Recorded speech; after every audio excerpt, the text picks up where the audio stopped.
as the scientists, we keep getting surprised at how sensitive ice is when it's heated. And that's because there's many different factors that we've uncovered that are multiplying each other. For example, darker snow, it melts more. More melt, more water that's flowing under the ice and making it move faster.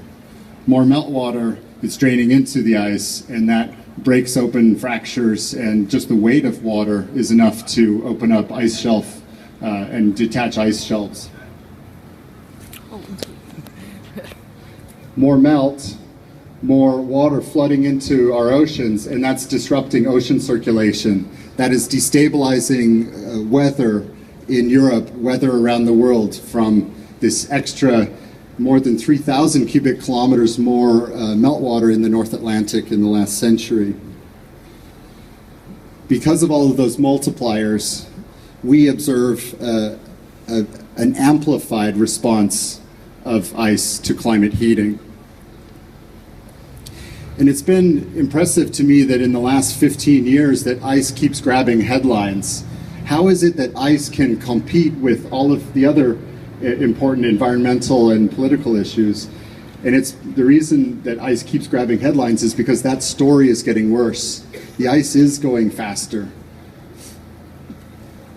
So unless you live in a cave, or unless you've got your head up or your head in the sand, you already know this, that ice is melting. So I'm not really telling you much that you don't already know.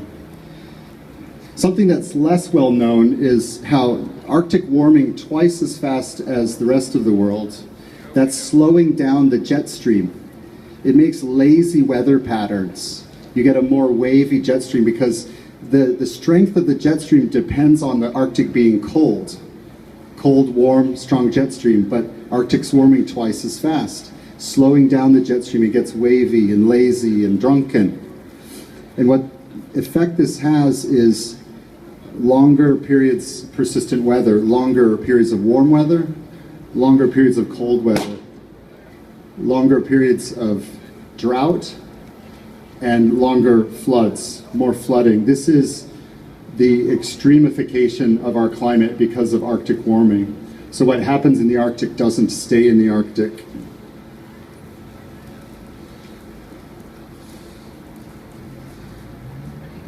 So many of us know we really need the Paris Agreement to be successful.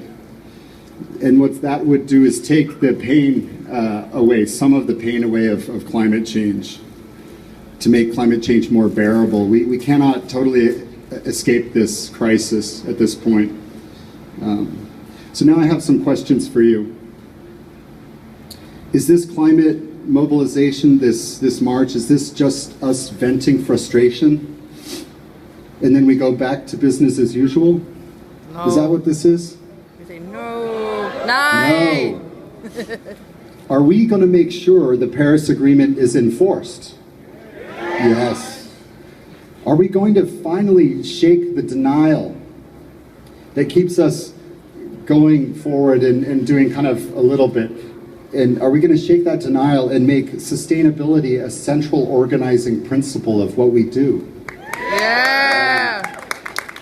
That's what we're going to do. Yeah. Are we going to give back to nature and not just take from nature? Yes. Are we going to be committed, much better protectors of our only environment, our only planet? Is this moment for each of us a turning point to go forward and really make the world a better place? I know a lot of you are already doing that, so it isn't a starting point. This is a milepost along that journey. But as you know, we've got a lot of work to do. Are we here for peace? Yes. We want peace. We're going to work for peace. Because the war on our environment has to stop. So let's make peace with nature. Thanks for being out here today.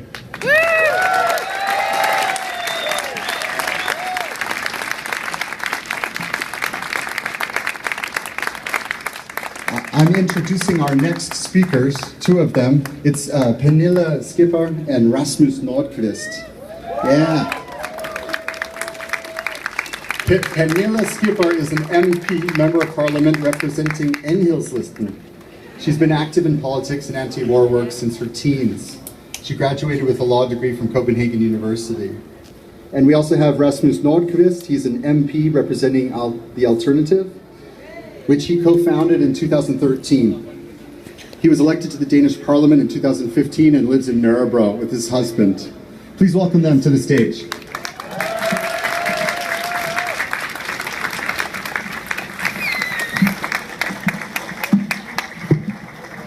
Wow, det er så fantastisk at stå her sammen i dag. At stå her sammen, hvor vi lige har hørt på en forsker, der faktisk ved, hvad han taler om. I sidste uge, der var jeg i London, hvor der var Science March. Det var der over hele kloden. Og det var faktisk forskere, der sagde, hallo, hør nu lige på os. Hør på os, fordi vi skal faktisk handle nu og her, hvis vi skal leve op til den aftale, vi alle sammen har skrevet under på, nemlig Paris-aftalen.